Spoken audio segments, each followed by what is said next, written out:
Olá, meus queridos amigos do YouTube, sejam todos muito bem-vindos a mais um vídeo aqui do canal, mais um vídeo de história.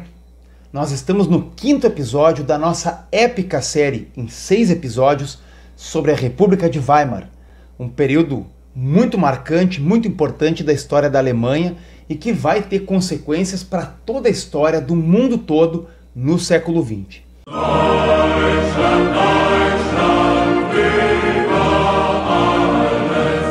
Bom, no episódio passado, nós estávamos em 28, né? Uma época dourada da história da Alemanha, uma época em que a economia ia bem, as pessoas estavam felizes, as cervejarias cheias, todo mundo festejando, o país estava de boa, estava ótimo. Porém, a economia alemã da época era muito atrelada aos Estados Unidos e ao esquema globalizado do capitalismo, né, da época, que não era tão globalizado que nem agora, mas já era bem interligado.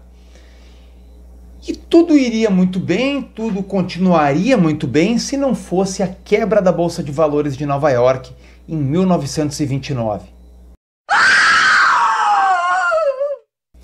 Se tu que está assistindo a série, tu acha que aquela crise de 23, 24 foi grande, tu não viu o que vai acontecer agora, porque o que vai acontecer agora vai fazer aquilo lá parecer fichinha.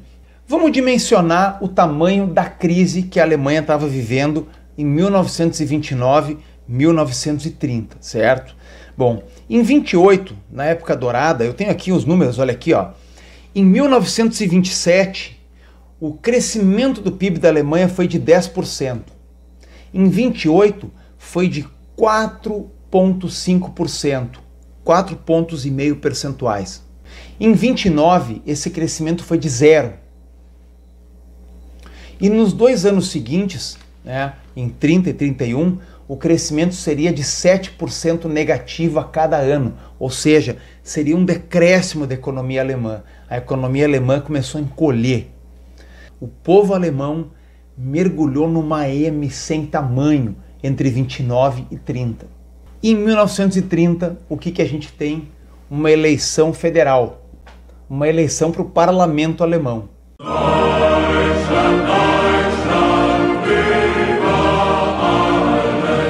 O SPD, o Partido Social Democrático, que liderava o governo, né, que era o maior partido da coalizão governista, ele conseguiu se manter como o maior partido do parlamento.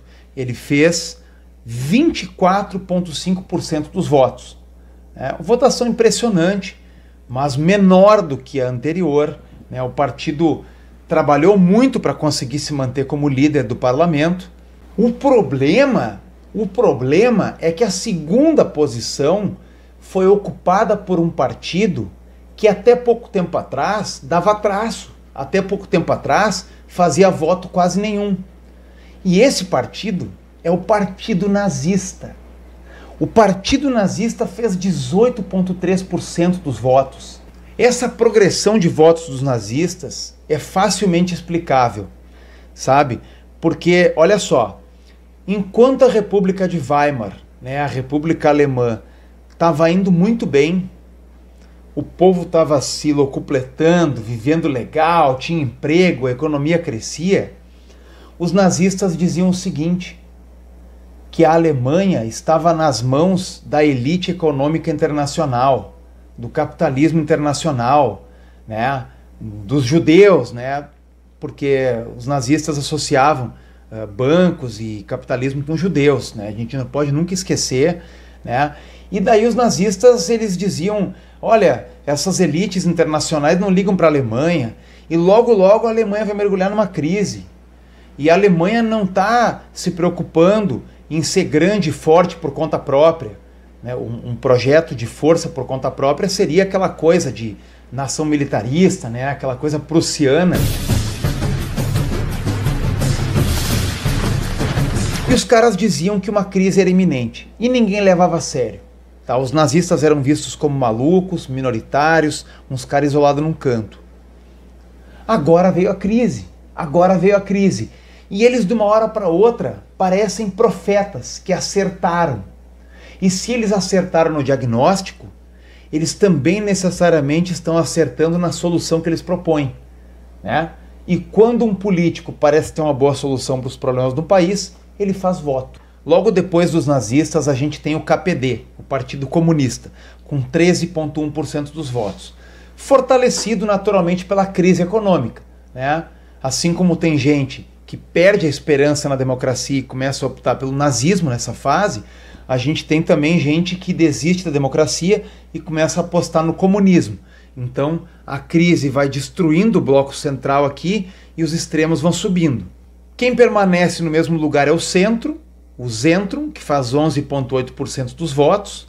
Logo depois a gente tem o DNVP, aquele partido que foi o grande partido de direita durante toda a República de Weimar, né? O DNVP era um partido grande que sempre estava aliado com o partido nazista, porque o partido nazista era pequenininho, auxiliava o DNVP.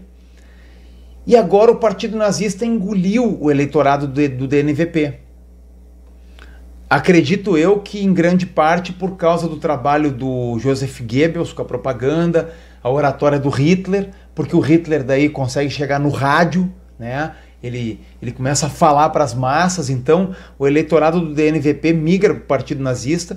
O DNVP faz 7% dos votos nessa eleição, de 30%, né? E continua aliado com os nazistas. Ele passa a ser o partido auxiliar, né? Só trocam de papéis, mas continuam amiguinhos. E como eu disse antes, os extremos sobem e o centro cai, né? Os partidos de centro caem. O DVP, partido de centro-direita, que sempre fez coalizão com a SPD e tal, ele faz 4,5% dos votos.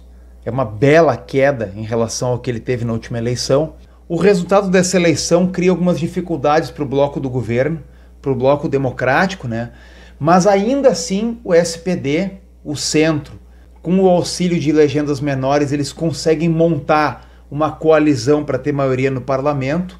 Então se mantém em pé aquela configuração de hegemonia dos partidos comprometidos com a democracia, apesar dessa ascensão rápida do nazismo e do comunismo, né?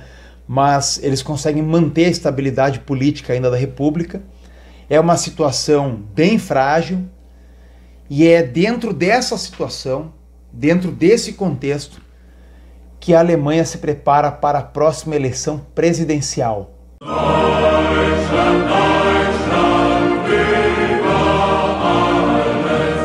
As eleições presidenciais de 32, elas acontecem num momento de recrudescimento da crise. A Alemanha está muito mal, o povo está muito descontente. E aí, o bloco dos partidos democráticos, percebendo que existe uma ascensão dos extremos, né, o bloco de partidos mais do centro, que queriam manter a República funcionando, os caras percebem que é preciso apostar num candidato forte. E eles apostam justamente no presidente em exercício, o general Hindenburg. Tá? O Hindenburg vai concorrer de novo aqui, e dessa vez não vai ser como independente, embora ele não tenha partido, ele não se filia, mas ele concorre com um apoio maciço dessa grande coalizão de partidos do SPD, do centro e de todo o bloco democrático. General Hindenburg está no páreo e ele é colocado ali, e esses partidos todos do bloco democrático apoiam ele justamente porque os outros candidatos são muito perigosos. Um deles é o Adolf Hitler. Sim, cara, o Hitler concorre a presidente pelo partido nazista. É a primeira vez que ele concorre a presidente, tá? E no outro extremo oposto, nós temos o Ernst Thälmann. O Ernst Thälmann, que é aquele cara que é a lenda do levante comunista de Hamburgo, que a gente viu aqui no episódio 2 ou 3 da série, né? Eu acho que foi episódio 3, ou talvez tenha sido... acho que foi o 3. Mas enfim, o Thälmann é uma lenda, né, cara? E ele concorre pelo Partido Comunista, pelo KPD. Fora esses três candidatos, o Hindenburg, o Hitler e o Thälmann, que tu já conhecia dos vídeos aqui da série, tem dois caras novos, tá? Tem dois caras novos, mas eles são muito fracos. Eles somados não fazem 7% dos votos no primeiro turno. Eles não vão para o segundo turno. Não vale a pena a gente se aprofundar neles. Mas eu vou dizer quem são os caras, tá? Um deles era o Theodor Duesterberg, que concorria não por um partido, mas por uma associação de veteranos da Primeira Guerra Mundial. E o outro cara se chamava Gustav Winter, e ele concorria por uma organização que devia ser tipo uma ONG, chamada Vítimas da Inflação. Mas esquece o Gustav e o Theodor, tá? Esses dois caras não interessam. Vamos focar nos 3 candidatos principais. O Thalmann, KPD, comunista. Primeiro turno ele fez 13% dos votos. No segundo turno, 10,16%. Hitler, 30,12% dos votos no primeiro turno. No segundo turno, ele subiu para 36,77%. E o Hindenburg, o general, né, o grande general, que era a grande aposta da manutenção da estabilidade da democracia, ele fez 49,54% dos votos no primeiro turno. Aí no segundo turno, ele fez 53%. Então ele ganhou de lavada essa eleição. Ganhou de lavada, sabe? E isso, aparentemente, era um sinal de sobrevida, era um sinal de futura longevidade da normalidade democrática na Alemanha. Um sinal falso, né, cara? Um sinal falso. Porque a Alemanha não vai sair da crise econômica, a instabilidade política vai aumentar, né, obviamente, e a República de Weimar vai se encaminhar então para o seu trágico e triste fim. Mas isso a gente vai ver no próximo vídeo. Por hoje, eu me despeço de vocês, agradecendo pela audiência, pela paciência, e esperando que você que está me assistindo se inscreva no canal. Sim, para receber as notificações e ver o próximo episódio. Então tá? Até lá!